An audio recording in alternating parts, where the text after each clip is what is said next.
Merci de choisir Digital Congo. En tout cas, très heureux de vous retrouver pour cette nouvelle émission. En tout cas, un nouveau numéro de votre émission Entretien où nous avons l'occasion de décrypter la politique en République démocratique du Congo. Vous savez, une politique dominée par la prochaine équipe gouvernementale qui va être mise sur pied avec déjà la nomination du Premier ministre Sama Lukonde qui d'ailleurs entame ses consultations en vue de la formation d'un nouveau gouvernement aujourd'hui, donc ce lundi. Et pour en parler, nous recevons Maître Zakari Kinda, il est cadre de l'UDPS, le parti au pouvoir. Bienvenue sur Digital Congo. Merci. Nous aurons également l'occasion aujourd'hui, au cours de cette émission, de parler avec vous sur le grand projet que vous avez de développement de ce pays. Alors d'abord là, d'entrée des jeux, vous, comme tout le monde, nous avons assisté à la nomination du Premier ministre Sama Lukonde. Comment vous avez accueilli la nouvelle au niveau de l'UDPS? Oui, mais merci pour votre invitation. La nouvelle de la nomination du Premier ministre, tous les Congolais, tous les acteurs politiques potentiels l'ont félicité. Ils étaient très contents puisque c'est la nouvelle reconfiguration de la scène politique. Nous sommes partis des FCC Cash. Nous avons vu ce que ça produit. Aujourd'hui, nous entrons dans une nouvelle expérience. Donc aujourd'hui, avec la nomination de Sam, les gens, le souffle est encore retenu. Tout le monde veut savoir, il va amener les pays où, dans quelle direction. Heureusement que lui-même a déjà dit qu'il va avoir le gouvernement des warriors et que donc des grands combattants, des guerriers. Donc tout le monde reste suspendu sur cette nouvelle donne, cette nouvelle structure, après l'échec de FCC Cash. Est-ce que vous pensez que c'était un bon choix du chef de l'État? Comment ça? Il est le seul commandant du bord. Et il n'est pas allé encore consulter quelqu'un. Il n'y a pas encore une histoire de 60-30%, non. C'est son choix. Il l'assume. Et le parti, il encaisse. Parce que il y a certains qui évoquaient l'aspect expérience, d'autres, par contre, parlaient de l'âge. Est-ce que vous pensez que ces facteurs peuvent permettre finalement de faire avancer les choses? Non, je suis un grand acteur politique de ce pays. Je ne peux pas m'hasarder à dire que c'est un problème d'expérience ou de ça. Mais ils ont quand même vient de partir. Et beaucoup de gens ne savent pas qu'il a été déjà le ministre de Mobutu. Alors on parle de quelle expérience? Il y en a eu ici. Vous allez me dire que 60 ans, on n'a jamais eu un premier ministre expérimenté? Non, c'est un faux débat. Le problème, c'est ça dépend de la vision. Ça dépend de ce qu'un homme cherche. Est-ce qu'il a la vision? Il haït l'échec. Mais déjà, il doit incarner la vision du chef de l'État. Oui, mais le chef de l'État, est-ce que le chef de l'État est partisan de l'échec? Non. Le chef de l'État, est-ce qu'il est partisan de conneries? Non. Le chef de l'État, est-ce qu'il veut avoir des sensations superficielles? Non. Si, le problème, c'est la vision. S'ils ont une vision d'atteindre le maximum, on va l'atteindre même pour la première fois qu'on soit nommé ministre. Mais lui, Kenge, a déjà été ministre des Sports. Alors, nous allons parler de ce gouvernement qui va bientôt arriver. Quelle est, sinon, selon vous, la taille du gouvernement? Ou quelle devrait être la taille du gouvernement? Je m'étais prononcé lorsque le premier gouvernement de Lukamba de 100 personnes était formé. Je dis, comme je viens de le dire tout à l'heure, ce pays a connu tout. Nous avons connu le gouvernement de 22 ministres avec Etienne Tshisekedi. Nous avons connu le gouvernement de 30 personnes, de 28, de 11 personnes, de 60, de 1000 personnes. On dit les bilans largement négatifs après 60 ans d'indépendance. Donc il n'y a pas un critère. Ce n'est même pas un critère. Le critère principal, l'objectif principal, devait rester l'homme. L'homme congolais, l'acteur politique congolais, le nommé là, c'est lui qui reste le problème. S'il a une visée de réussir, il ne tiendra même pas compte de 60 personnes, ni de 40, ni de 100. Non, puisque toutes ces figures de tous ces gouvernements, nous les avons jaillis dans notre pays. Donc, on ne peut pas dire ici, nous voulons un gouvernement de 20 personnes, de 30 personnes, de 40, c'est là que le pays va se développer. Non, 60 ans après, il faut que les Congolais retiennent que le bilan est globalement négatif. Quelle devrait être la première action ou la grande action que doit mener ce gouvernement, parce que les attentes sont vraiment nombreuses? Oui, le gouvernement devait d'abord taper sur les mentales des Congolais. La première action. qu'il tape d'abord sur le mental des Congolais. C'est une alerte qui veut dire aux Congolais, je viens pour changer des choses. Qu'est-ce qu'il faut faire exactement? Parce que déjà, il y a une structure qui s'appelle CCM, je crois, qui s'occupe du changement des mentalités. Non, je ne peux pas entrer en lui, ce n'est qu'un conseil que je donne. Okay. Nous avons des cas ici, des gens qui sont arrêtés avec pompe. On a été directeur général de tel, de ceci, de cela. On l'a condamné. Il n'est plus en prison. Il est en Ganda. Il est malade et tout ça. On a convoqué une convocation, un mandat. Non, il est malade. Il a le diabète. Ça doit cesser. C'est là qu'il doit commencer. Il doit commencer par les actions judiciaires pour que les gens comprennent que on doit retourner le pays sur les rails. Et c'est cet élément qui va marquer son gouvernement, quel que soit l'âge. Donc, s'il marque de ça, je crois qu'il va se démarquer de tous ses prédécesseurs. Oui, mais il n'est pas juge. Il n'est pas juge. Il n'est pas juge. Pour faire la rigueur, pour respecter la justice, il y a plusieurs paramètres. Oui, il faut que le juge là soit motivé, il faut que ce juge là soit bien payé, il faut que ce juge là soit bien entretenu, il faut que ce juge là aille faire. J'ai plaidé pour ça, même dans mon programme. J'ai plaidé pour que le juge aille en formation. Il faut qu'on puisse recycler le juge, qu'on puisse recycler les enseignants.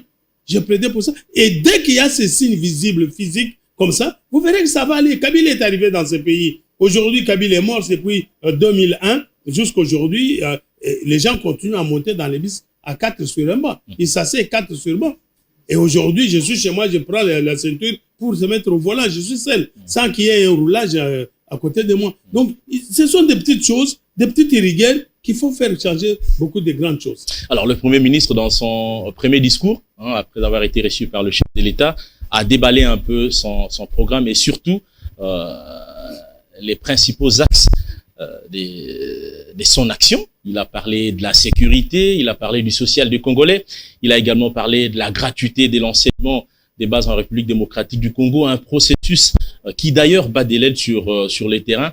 Est-ce que vous pensez qu'il s'agit encore là des discours ou va-t-il vraiment parvenir cette fois à ses fins? Ça, c'est des discours déjà entendus. La sécurité à l'Est, le chef de l'État l'a dit tout au long de sa campagne. Il a failli même laisser sa peau là-bas. Son avion a été bousillé. Son chauffeur, ses véhicules, ces gens qui étaient à bord. Ce sont des discours déjà entendus. Aujourd'hui, c'est que le peuple congolais demande, il demande des résultats. Et les résultats, on peut ne pas faire. Je me rappelle quand j'étais à l'école, il y avait des élèves qui voulaient trop parler. À tout moment, ils pouvaient répondre des questions. Il y avait aussi des élèves mous, mais très intelligents. Lui, il ne parlait qu'avec les papiers. Interrogation 10 sur 10, 9 sur 10. Mais dans des questionnaires qu'on posait, il n'avait pas les doigts. Donc aujourd'hui, nous avons besoin du silence, beaucoup de silence, et de peu parler et faire évoluer les choses sur le terrain. La sécurité à l'Est, bon, c'est un problème complexe. Les chefs de gouvernement, tout à fait, il ne doit pas esquiver, il doit en parler, parce que c'est un problème qui tient les Congolais à cœur. Mais, comme je l'ai dit, les actions qui amènent le changement qualitatif et quantitatif sont des petites actions d'impact visible, d'impact qui marquent la population congolaise, auxquelles ils ne sont pas habitués. Les peuples congolais ne sont pas habitués à ces petits actes-là, et qui ferait qu'aujourd'hui, parce que vous ne pouvez pas, si nous arrivons aujourd'hui dès le premier jour, que vous êtes un conducteur, vous avez fait un béba en cours de route, le soir vous voyez chez vous, parce qu'on peut commencer aussi là, ça ne coûte pas cher. On peut commencer par la DGM, la DGI, vous commettez l'accident, le soir on vient chez vous à la maison, on vous laisse l'invitation. Ils prendront conscience que, donc nous sommes connus. Toutes ces adresses, on les a. Quand on a les permis de conduire, quand on a des plaques, on a toutes ces adresses. On n'aura pas besoin de roulage en cours de route pour faire ce qu'il faut. Les chasser le roulage là en cours de route. Tout à l'heure, là, je viens d'arriver, j'ai vu ce que le roulage en font. C'est grave. Si on les chassait, ou que ce roulage, on arrivait à ce qu'ils respectent le chauffeur et que l'État reste l'État et que pour arrêter un chauffeur, il ne faut pas aller toucher à son véhicule. Ce sont des petites choses qui vont faire changer la mentalité des Congolais. Et parlant de la gratuité de l'enseignement, déjà la Banque mondiale a repoussé, sinon retardé son financement. Oui, je sais que c'est un grand combat. On a combattu le chef de l'État. Il ne voulait pas qu'il réussisse dans ce secteur. Il y avait, ne vous en faites pas, monsieur, c'est pas du jour au lendemain que les gens cèdent, c'est l'argent. C'est pas baguetter de cœur que quelqu'un peut vous donner de l'argent. Il y a eu des gens qui étaient des nantis, qui avaient déjà des grandes écoles privées et qui étaient habitués à toucher l'argent et à exploiter les parents, les élèves, vendre des syllabus, que dis-je, des journaux de classe, vendre des chaises. Vous allez inscrire un enfant, je ne veux pas citer des écoles. J'ai inscrit mon enfant dans une des écoles. Il fallait donner des chaises, il fallait donner des rames de papier, il fallait donner des savons, il fallait. Et ce n'est pas du matin au soir que ces gens-là peuvent se raviser comme ça. Ils se retrouvent décapités de tous ces privilèges. Non. Alors c'est pour ça qu'ils ont combattu. La Banque mondiale, mais nous pouvons encore faire. Dans ces pays, il y a encore beaucoup d'argent. L'argent ne vient pas seulement de la Banque mondiale. C'est une mauvaise mentalité que nous avons ancrée dans nos têtes pour savoir que l'argent dans ces pays, ça doit venir de l'extérieur. Non, mais ça c'est un discours que vous allez tenir parce que nous nous souvenons que le chef de l'État, lors de sa campagne, avait promis de mobiliser 20 milliards de dollars pour le budget national, mais ce qui n'a jamais été fait. Ça, c'est pratiquement la troisième année. Mais il faut être honnête pour ne pas les reconnaître. Combien sont allés en prison? Je viens de parler des DG qu'on arrête et qu'on claironne sur tous les toits et puis le lendemain, on les trouve à Makala, on les cherche, on les trouve pas. Combien de l'argent on vole? Je viens de faire un procès, on a volé à peu près 640 millions de dollars. 640 millions de dollars. 600 millions de dollars. On vient de faire des procès. Mais c'est que le chef de l'État dit, ça s'accomplirait. Dès qu'on va combattre ces mal à l'origine, aux racines, vous verrez que l'argent va venir. Il y a beaucoup d'argent dans ces pays, mais qu'on n'arrive pas à récupérer. Vous avez le commerce informel. C'est beaucoup d'argent qui échappe à l'État. Vous avez les gens des chailleurs qui circulent toutes les avenues. C'est l'argent. L'État doit avoir l'argent sur chaque activité qui s'opère sur son territoire national. Mais ça échappe. On était en train de parler de la gratuité de l'enseignement des bases. Oui. Mais est-ce que vous n'épousez pas l'avis de certains analystes qui pensent que le processus était précipité? Oui, c'est propre aux Congolais. Précipité. L'indépendance a été précipitée. Nous devions attendre 30 ans, demi semaines. Donc, c'est ça le peuple congolais. Tout est précipité. Mais on ne donne pas à quand exactement. Demandez à celui-là. Si c'est précipité, vous attendiez à quelle année pour que l'on commence la gratuité de l'enseignement? Puisque c'était déjà écrit dans la Constitution. La Constitution a prévu la gratuité. La Constitution est de 2006. On vient appliquer ça en 2020. Donc, c'est toujours précipité. Donc, il faudra quel âge pour que l'on commence la gratuité? Il fallait mobiliser les moyens autour de ces gratuités. Mais toutes ces années, on faisait quoi? Pourquoi on ne mobilisait pas? Ceux qui volaient, qui détournaient sont encore vivants, ils sont encore au pouvoir. Ils sont encore dans des entreprises de l'État. Ils sont encore dans les services de l'État, ils continuent à voler. Donc, ne pas commencer, c'est une faute. On a commencé. En commençant, on peut maintenant découvrir ensemble quelles sont les conséquences, quels sont les éléments qui empêchent que la gratuité devienne effectivement effective dans ces pays. Et on combat contre ceux qui entravent cette gratuité. Maître Zakari Kenda, vous êtes cadre de l'UDPS. Je rappelle ici le parti au pouvoir, le parti de Félix-Antoine Tshisekedi Tshilombo, le président de la République. Bientôt va naître le premier gouvernement ou l'acte 1 du gouvernement Union Sacrée. Quelle sera la place de l'UDPS au sein de ce gouvernement? C'est comme tous les autres partis qui ont concouru à la création de l'Union Sacrée. Vous avez suivi ce que gère le parti, vous dire que nous ne sommes pas intéressés ni à la primature, ni à la présidence du Parlement, ni du Sénat. Donc c'est un parti qui vient pour avoir aussi ses postes ministériels, qui va placer ses cadres, logique. Qui va travailler, logique. Oui, qui va travailler pour concourir à la réalisation du bien-être de ces peuples. On n'a pas la prétention d'être super parti, non. L'UDPS, c'est un parti qui a beaucoup d'humilité, qui reconnaît les mérites des autres. Parce que c'est comme si vous voulez vous donner un second plan. Je pense ici à la succession des événements. Nous sommes les respectueux des valeurs. Oui, mais je vois la succession des événements à la primature. D'aucuns, même au sein de l'UDPS, certains pensaient qu'il fallait impérativement avoir quelqu'un de l'UDPS à la primature. C'est raté, c'est Samalou Kondé, qui est proche de Dani Banza. D'aucuns pensaient qu'à l'Assemblée nationale, c'est finalement le vieux Mbosso qui arrive président de l'Assemblée nationale avec comme premier vice-président Jean-Marc Kabunda. Et finalement, le scénario va se répéter au Sénat parce que déjà, parlant du ticket Union Sacrée, Bahati Lukwebo est le candidat unique à la présidence du Sénat. C'est l'humilité. Le peuple congolais devait applaudir. Devait applaudir. Logiquement, nous avons horreur de la dictature.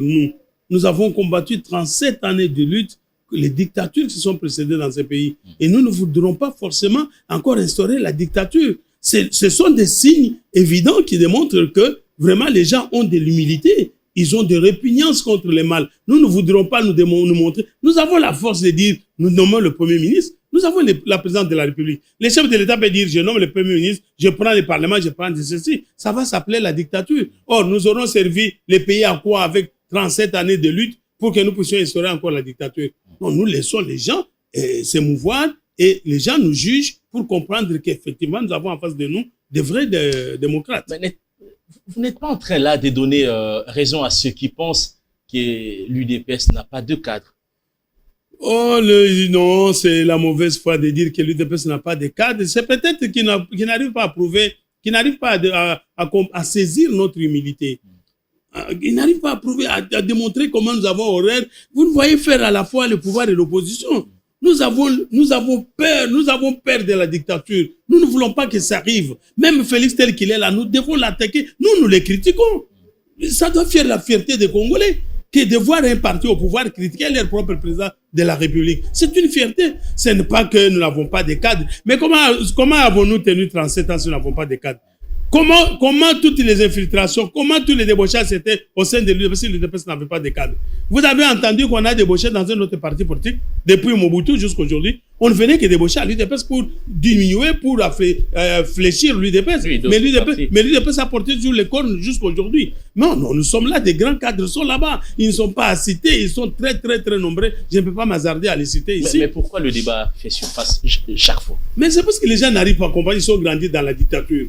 Il pense qu'un président, comme il est président de la République, tout lui est permis. Il doit nommer celui qu'il veut Premier ministre, il doit nommer qui il veut président de l'Assemblée. Et c'est là que les Congolais ne comprennent pas, puisqu'ils ont grandi dans cet environnement. Ils pensent que le chef de l'État est le plus près de Dieu, on ne peut pas les critiquer, on ne peut pas... tout ce qu'ils décident, c'est bien, tout ce qu'ils se disent, c'est juste, nous sommes derrière Raïssi. Non, l'UDPS a amené une autre façon de faire la politique, la bonne gouvernance, la transparence. Malheureusement, nous avions été en face de mauvais collaborateurs, de mauvais partenaires des FCC qui nous ont retardé 2 ans. Nous sommes venus avec la vision de faire changer les pays, puisque nous avons un héros proclamé dans ce pays pour la lutte qu'il a menée. Nous devons respecter cette lutte-là. Aujourd'hui, vous êtes content.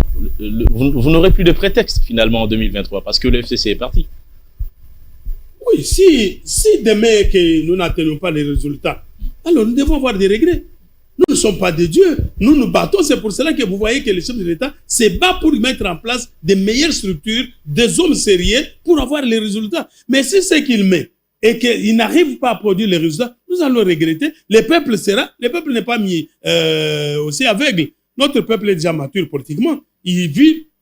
Notre peuple juge chaque acte que chaque acteur politique pose. Donc nous n'allons pas refuser de regretter si nous n'atteignons pas les buts. Est-ce qu'on parle encore des réformes? De quel genre? Parce que le débat, c'était réforme, par exemple, de la loi électorale avec le groupe des 13 partis. On ne peut pas échapper. On ne va pas échapper aux réformes. On ne va pas échapper. L'UDPS était le premier parti qui dénonçait les comportements, les lois des décennies qui étaient taillées sur mesure. La constitution qui était taillée sur mesure. Nous sommes prêts à aller vers mais nous avons le besoin de l'opposition, non? Nous réclamons l'opposition dans ces pays.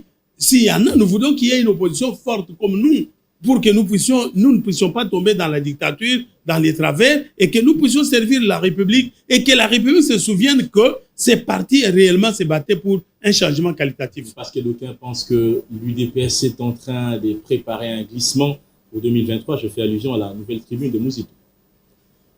Bon. J'aurais souhaité que quelqu'un d'autre parle, mais pas quand même de Mouzito. Mais comme c'est Congolais, je peux lui répondre. Oui. Lui, il connaît mieux que quiconque. C'est pour cela que les pays restent toujours chétifs.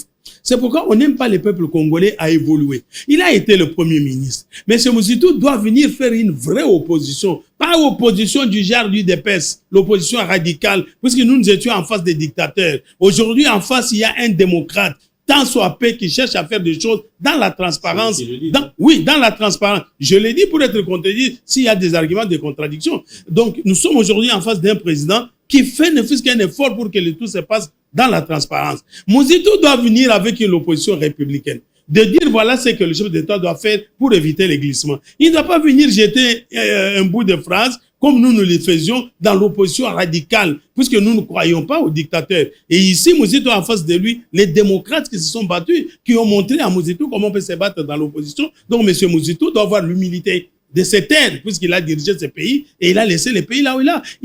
Il a sa part de responsabilité. Vous pensez que si notre justice arrivait à atteindre la vitesse de croisière, Muzito serait épargné? On connaît qu'il a des villes et des villes ici où il a construit des maisons et des maisons. Oui, on pourra lui demander. Mais nous avons la justice. Non, j'ai dit, nous n'avons pas la justice pour l'instrumentaliser. Nous avons la justice. Nous avons la justice pour lui donner le visage humain. Nous avons la justice pour la conscientiser de faire son travail. Donc, le tout ne peut pas venir à une seconde, à une semaine, à un mois, à 2 ans. Donc, nous sommes dans un processus de faire marquer la justice dans ce pays, de faire marquer l'armée, la police, les citoyens congolais, les sociétés civiles. Chacun doit reconnaître son travail, ses mérites, et il doit vivre de son travail. C'est un processus à atteindre. Nous y sommes, puisque nous ne voulons pas enjamber des étapes. Donc, M. Muzito doit savoir que le jour où la justice aura sa colonne vertébrale, son épine dorsale, Muzito n'échapperait pas aux poursuites. Mais nous ne sommes pas là pour faire le décor d'un glissement. Nous n'avons pas peur. Nous n'avons pas un parti qui puisse être un parti régional pour avoir peur des élections. Nous avons des élections. Nous voudrions même que la CENI soit dirigée par quelqu'un d'autre, mais que ça soit dirigé dans la transparence absolue. Nous verrons celui qui battra l'UDPS. Mais c'est ce que vous voulez justement, c'est-à-dire placer votre homme à la CENI, pour aller un peu plus pendant une longue période avec le recensement. Non, vous êtes journaliste. Oui. Vous devez aider les peuples congolais à travers vos questions à bien comprendre. Absolument. Mais c'est ce que vous devez faire. Non, ni c'était les tiraillements de confessions religieuses, mais s'il y avait l'unanimité autour de Malonda, les chefs de l'État allaient plus déjà les rendre opérationnels. Mais ce sont les confessions religieuses qui ne sont même pas mises d'accord. Où est le problème de l'UDPS? L'UDPS n'était pas dans le choix, n'était pas dans les mécanismes de désignation du président de la CENI. Donc si les confessions religieuses s'étaient mises d'accord, l'UDPS aurait pu entériner. Donc nous n'avons pas la prétention de venir tricher les élections. Nous avons la prétention que le peuple congolais sache qu'Étienne Tshisekedi est un héros national, s'est battu pour la cause noble et la cause juste, et il a laissé les enfants qui marchent dans ses traces. Merci beaucoup, Maître Zakari Kenda. Nous allons poursuivre. Nous sommes tous dans la fièvre, en tout cas, de l'attente de la publication du prochain gouvernement qui sera dirigé par Sama Lukonde. Si vous étiez demandé de choisir un poste ministériel, vous serez dans quel secteur? Non, mais tout l'UDPS connaît. J'étais conseiller politique du président Tshilombo Tshisekedi quand il fut président de l'UDPS après le congrès extraordinaire de 2018.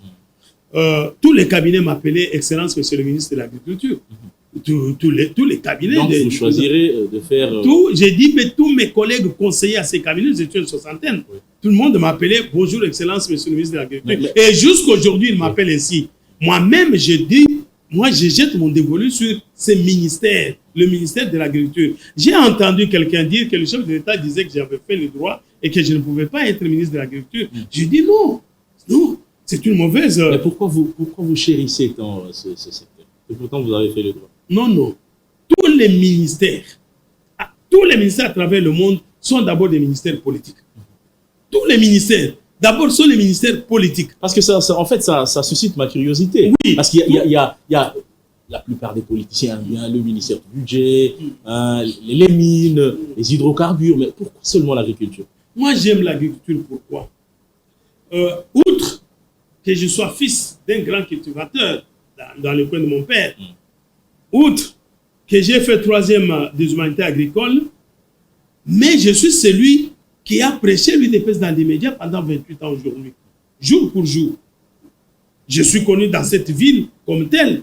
Il n'y a aucune rue, aucune avenue où on peut passer. Maître Zakari peut passer inaperçu. Même quand je pars dans des coins reculés des communes là-bas, il y a toujours quelqu'un qui n'est pas pour vous repérer. Il y a toujours quelqu'un pour vous apprécier. Et j'ai prêché au peuple congolais, je leur ai dit, croyez dans l'UDPS. L'UDPS, c'est le début de vos solutions. Nous ne disons pas que l'UDPS au pouvoir, il va faire la magie, le même jour on vous donne à manger. Non. Mais c'est le début de la prise de conscience que l'UDPS au pouvoir, vous allez mieux vivre.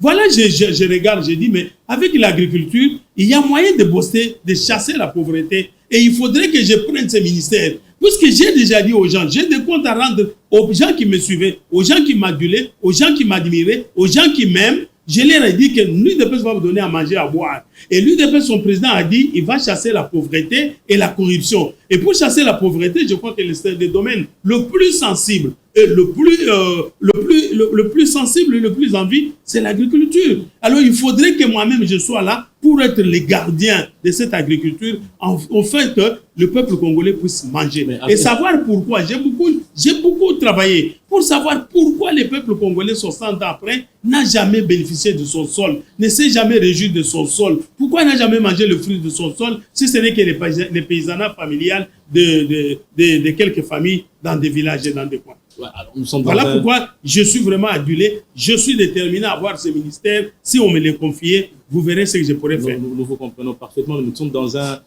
pays d'une superficie évaluée à 2 345 000 km². En principe, l'agriculture devrait être le socle du développement du pays. Mais pourquoi ce n'est pas le cas? Oui, mais quand vous prenez les codes agricoles, dans les codes agricoles, on vous décrit, on vous dit, le Congo a 80 millions d'hectares à cultiver. 80 millions d'hectares à cultiver.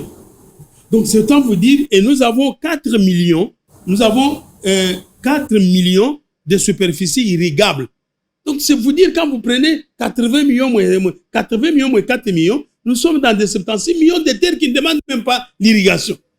Vous ajoutez à cela, nous avons des climats très, très favorables dans notre pays.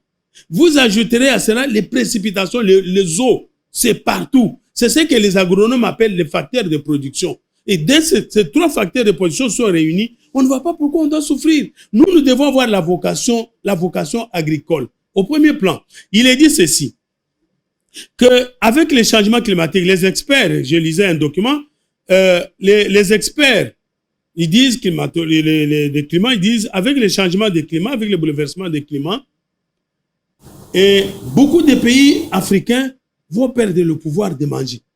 Et que le Congo va jouer le premier rôle sur tous les continents africains et il sera leader sur le plan mondial.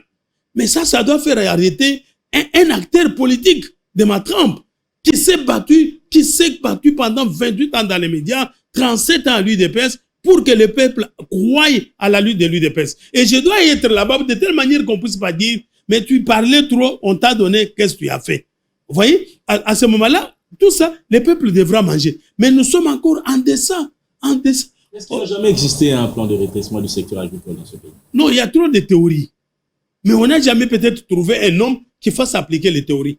Les théories, les belles théories, les bonnes théories, les meilleures, il y en a dans ce pays. Les textes, il y en a. Mais peut-être qu'on n'a pas encore trouvé un homme loyal, un homme juste, qui, s'il échoue, il démissionne. On n'en a jamais trouvé peut-être. Voilà ce qui me donne l'envie d'aller dans ce ministère. Mais l'actuel ministre de l'Agriculture est vôtre, il est de l'UDPS. En principe, dans la politique sociale du parti, il devrait vraiment être une personne référence qui devrait faire beaucoup de choses dans ce secteur. Bon, je vais vous dire une chose. C'est vrai qu'on doit je me suis beaucoup documenté là-dessus, sur l'agriculture.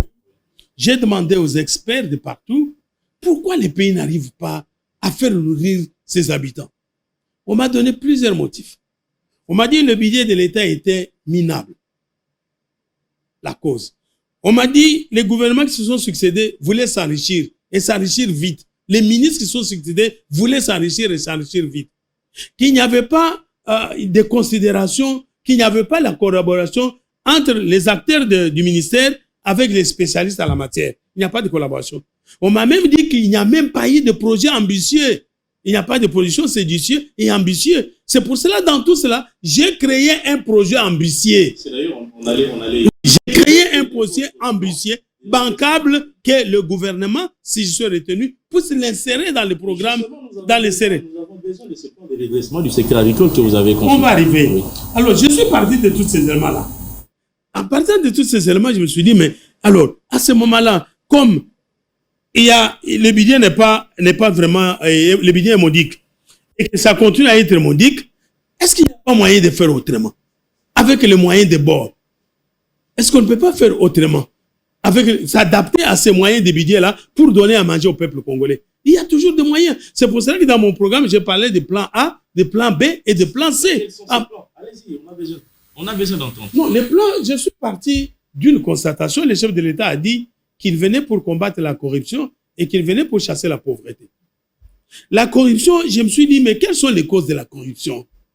C'est la pauvreté, c'est la misère, les paiements de misère.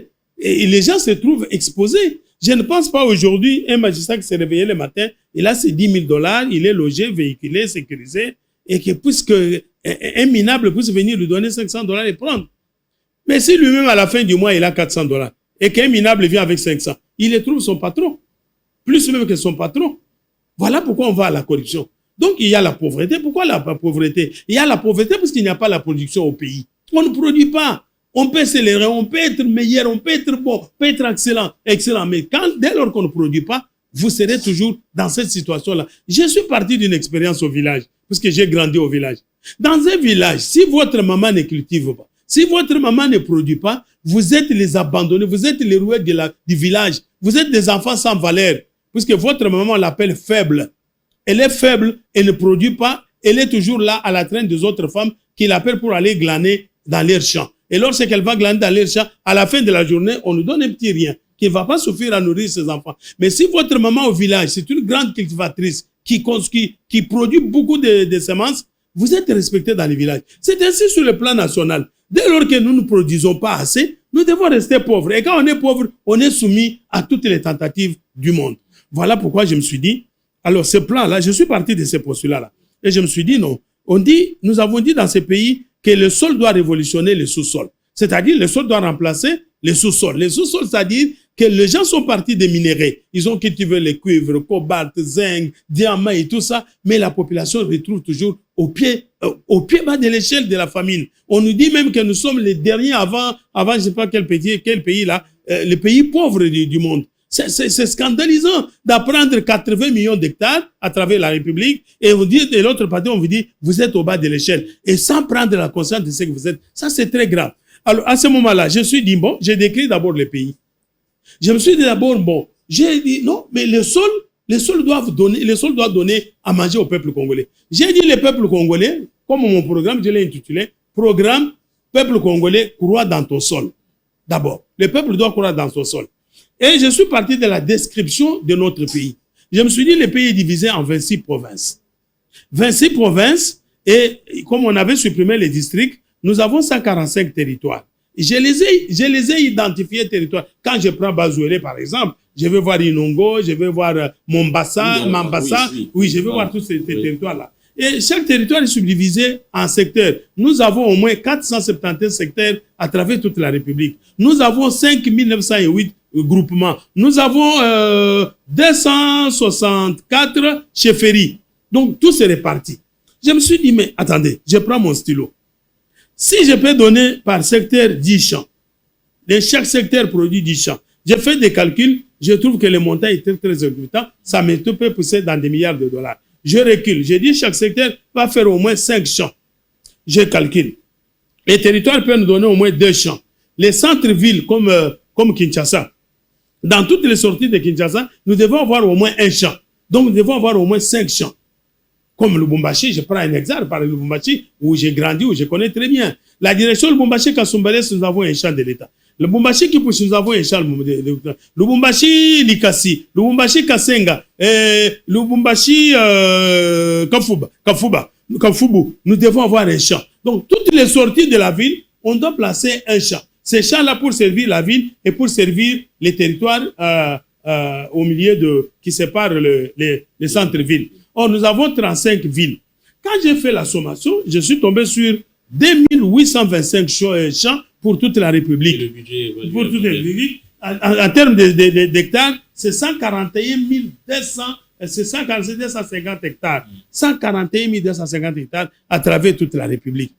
Alors, les budgets, j'ai fait les budgets pauvres. Pourquoi j'ai tenté ces budgets? J'ai osé. Je me suis dit, mais écoutez, nous avons un parti politique qu'on appelle l'UDPS, qui est au pouvoir, qui doit rendre compte au peuple congolais en 2023. Voilà. Et ce parti est implanté à travers toute la République. Or, chez nous, à l'UDPS, il y a un slogan qui dit être cadre, c'est pas un privilège, c'est une charge. Et pourquoi cette charge-là, on ne peut pas la partager avec des combattants pour avoir le minimum de vivre des peuples congolais? Puisque nous avons souffert pendant 37 ans. Alors, oui, je propose que dans ces champs-là, nous devons engager le peuple congolais. Nous devons engager beaucoup de combattants de l'UDPS. Si les autres ne veulent pas faire le sacrifice. Nos combattants savent le sacrifice. 37 ans de lutte. Sans diriger un quartier, ils connaissent les secrets des sacrifices. Ils peuvent encore le faire. Et je suis parti sur cette base de données. À ce moment-là, ça me donne au moins quelque chose de 144 500 cultivateurs sur toute l'étendue de la République. Or, vous savez que pour faire les champs, vous ne pouvez pas faire l'agriculture, vous ne pouvez pas produire quand vous n'avez pas de voie de communication, c'est-à-dire de route. Voilà. Vous ne pouvez pas parler de l'agriculture sans route. Mais les routes, nous n'avons pas de moyens. J'ai suivi le ministre de l'Agriculture sortant sur Top Congo dire qu'il a reçu que 7 millions. Même s'il est génie, même s'il est militaire, même s'il est n'importe quelle manière, il ne pouvait rien faire. Mais sauf... C'est la grande question. Oui, mais sauf qu'avec les 7 millions, on peut faire quelque chose. Maintenant, moi, je l'ai suivi dire qu'il est allé d'abord retaper les engins. C'était une grosse erreur.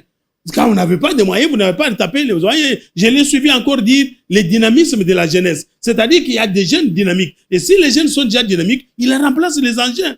Et pourquoi moi je dois aller chercher les engins quand je n'ai pas de l'argent? Or, les jeunes sont très dynamiques. On dit que la République démocratique du Congo est jeune à 70% et que 99% des Congolais sont des chômeurs. Donc, ce sont des éléments qui peuvent me permettre de prendre les jeunes gens, de les initier dans les champs pour produire. C'est en produisant que nous pouvons tendre vers aller acheter des engins. J'ai refusé la notion d'aller s'endetter pour aller prendre des engins. Je suis parti de l'expérience de Kabila qui a amené beaucoup d'engins et aujourd'hui, ça n'a rien produit. Non, mais ça n'a rien produit parce que les gouverneurs ont cru que c'était des biens privés qu'il fallait utiliser à leur guide. Je suis encore congolais. Ces engins-là existent toujours. Oui, mais j'étais encore des Congolais, je suis encore au Congo. Mais je voudrais faire travailler les engins, là où l'engin peut travailler seul pendant 1 mois, je peux engager 50 Congolais. Et les 50 Congolais ont quelque chose à manger, à boire, ils payent l'impôt et les caisses seront floues. Mais la machine ne paye pas l'impôt. Voyez la différence. Donc, les Congolais se disent modernes. J'entends dans des séminaires, dans des colloques que j'ai animés, les gens se disent, oh, maître Zakari, comment tu vas faire travailler les gens avec des houes? Nous sommes des modernes. Écoutez, il est moderne puisqu'il est à Kinshasa, il a une veste, il a une cravate, il a une voiture, il est moderne. Alors que chez lui, au village, on mange avec la machette, avec la houe. Les minervales qu'il a payé l'université, tout ça, ça provenait de la houe. Il est là puisqu'il a un téléphone aux oreilles, alors que dans son village, il n'y en a pas. Vous comprenez ce que ça veut dire? Donc, il faudrait aujourd'hui que les Congolais s'humilient. Les Congolais recommencent à zéro pour prendre le taureau au corps. Les Dubaï, la Chine, qui connaît quand est-ce qu'ils ont travaillé? Nous l'avons vu, pouf, oh les gens vont à Dubaï, oh les gens vont en Chine. Ils ont travaillé à vase fermée. Nous devons aussi faire cette expérience. Nous devons travailler avec des moyens. Avec des moyens, nous allons éviter d'acheter des engins. Nous allons éviter de s'endetter. Nous allons éviter de brader surtout nos richesses. J'ai été à Tchekapa, j'ai vu comment les gens, les Chinois et les autres, déterraient nos arbres avec le sol et les tiges et les mettaient dans les avions. Vous pensez qu'ils allaient jeter? Ils nous aimaient? Non. Ils en avaient à faire chez eux. Et nous devons arriver à prendre cette conscience pour commencer comme nous. Monsieur, quand on me dit que nous sommes modernes, moi ça me révolte. Quand quelqu'un me dit nous sommes modernes, ça me révolte. Moderne signifie quoi? Puisque nous mangeons à table, alors que dans nos villages, on mange par terre. C'est ça la modernité, le modernisme qui vient des autres et non pas de nos efforts. Oui. Alors, je disais dans mon plan là, alors, il fallait avoir des voies de communication. Et dans ces voies de communication, les jeunes, voilà comment je suis parti. Oui. Nous avons un parti politique, nous avons même des partis politiques, nous avons ceux qui n'adhèrent même pas à partis politiques, qui sont dans du chômeur. Qu'est-ce qu'on peut faire? J'ai vécu à l'époque où on faisait les cantonnages manuels. Dernièrement, sur SNCF, j'ai vu comment on distribuait des matériels au Bas-Congo, au Congo central. Voilà. Je suis parti de l'expérience de mes parents pour dire, écoutez, si nous pouvons prendre dans chaque village 10 personnes, dans chaque village, nous prenons 10 garçons chômeurs. Vous allez me dire que nous avons des villages qui ont 10 km, qui mesurent 10 km? Non, de nos villages, je crois que c'est, tout au plus, c'est 1 km. Dans 1 km, 10 gaillards garçons ne vont pas travailler la route pendant 10 mois. Ils peuvent le faire tout au plus 3 mois. Et dans 3 mois, ils sont payés. Dès qu'ils terminent, nous pouvons retenir 3-4 personnes pour maintenir les tronçons. Et ils travaillent de leur village au village voisin. C'est des villages voisins, il y a aussi 10 personnes qui travaillent et donnent à notre village voisin. Ainsi de suite, vous verrez qu'au bout de 3 mois, nous pouvons faire 500 km. Et les routes, on va les refaire. On doit créer des routes. Je m'étonne que quelqu'un me posé la question. est-ce que c'est quel genre de route, quel genre de tonnage. Mais nous avons grandi, nous avons trouvé des terres battues. Nous avons trouvé ces... D'ailleurs, on ne fait pas aujourd'hui des terres asphaltées. On préfère, à cause des changements climatiques, on préfère des... C'est ce que nous avons trouvé. À l'époque, quand j'ai grandi, j'ai vu la voiture faire aller-retour 245 km, 245 km aller-retour. Donc, c'est possible qu'on ait pas aujourd'hui. Bon, pas seulement cela.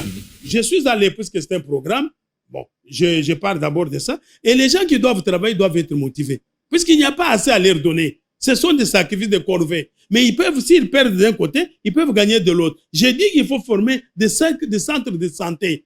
Il faut créer au moins 500 et 6 centres de santé que j'ai créés. De telle manière que ces cultivateurs, les gens des cantonniers là, il est blessé, il est fatigué, il est malade, sa femme veut accoucher, qu'ils viennent quand même prendre gratuitement le soin à ce centre de santé, que sa femme accouche gratuitement dans ce centre de santé, et il est motivé, super motivé, il fait un bon travail et on produit. Et dès qu'on produit, on met sur le marché, on crée des millions. Merci beaucoup, Maître Zakari Kenda. Nous sommes vraiment en train de chuter. Vous savez, la télévision, c'est le temps. Mais comment allez-vous finalement parvenir à vos fins quand on sait que on compte plus en RDC sur le secteur minier que l'agriculture? Non, mais je sais que j'ai dit, on n'a pas encore eu un ministre de l'agriculture dans ce pays. Je ne dis pas que je suis différent des autres, mais je dis qu'on ose. Je voudrais oser qu'on me donne ce ministère pour lesquels j'ai beaucoup milité, j'ai beaucoup travaillé, même avec le fait, c'est ce que dit, toutes mes conversations avec lui, c'était autour de l'agriculture. Il m'a duré. Quand je lui parlais du coton, quand je lui parlais des noix de palmiste, il s'étonnait. Il dit, mais pourquoi tu as cette passion? Le premier producteur du... Oui. Aujourd'hui, tout, ville de Kinshasa, Matadi et les environs, mais nous sommes à 100% vivants de l'exportation. Nous n'importons rien dans ce pays. Par moment, même l'huile de palme. Oui. Donc, je demande au Premier ministre, peut-être qu'il me suit, au chef de l'État, de me donner ce ministère. Même avec le peu de moyens, on peut faire quelque chose. Même avec les 7 millions-là. Si ce n'est pas toute la République, je peux sacrifier toute la République. Et puis, j'avais une solution originale. Si les billets de 4 milliards, on pouvait vivre archaïquement. Parce que nous voulons toujours être trop comme les Occidentaux. Et quand ils ont choisi leur modèle de développement, ils ne sont pas venus nous demander. Je ne vois pas pourquoi en choisissant notre modèle de développement, nous devons toujours se référer à eux. On peut dire, nous pouvons dire, non, les financements, où est-ce qu'ils ont eu les financements? Ils ont eu dans nos matières. Hein? Ils ont eu dans nos matières qui nous ont imposées. Nous, ces matières-là nous appartiennent. Nous devons avoir l'argent.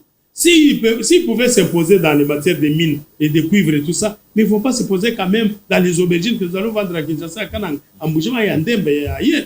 On ne va pas s'imposer. C'est nous qui allons acheter nos propres marchandises. Et on ne peut pas aller vers la transformation puisque c'est l'une des responsabilités du ministère. On ne peut pas déjà, dès le premier mandat, vous pensez déjà à la transformation. Non. Nous devons d'abord, la première lutte, la première vision, c'est inonder d'abord les marchés. Le peuple congolais se réveille le matin, votre épouse vous revient, vous dit, t'as le tomate à 100 francs. Dit non, tu te trompes toi aussi. Non, vous sortez, vous regardez, vous dites, ah bon? Alors, dès que les maisons seront saturées, les Congolais auront mangé, les surplus, c'est la théorie marginale. Nous aurons mettre ça maintenant sur le marché, et sur le marché, nous aurons à produire des richesses, et les richesses incommensurables pour le décollage. Nous aurons acheté nos engins sans s'endetter, sans brader nos richesses. Merci beaucoup, Maître Zakari Kenda. En tout cas, vous avez beaucoup à dire, malheureusement talonné par le temps. Je crois que dans les jours qui vont venir, on aura une fois de plus l'occasion de vous décortiquer. Sinon, décortiquer votre projet sur la relance du secteur agricole en République démocratique du Congo, qui est un véritable secteur vecteur de croissance ou du développement de ce pays.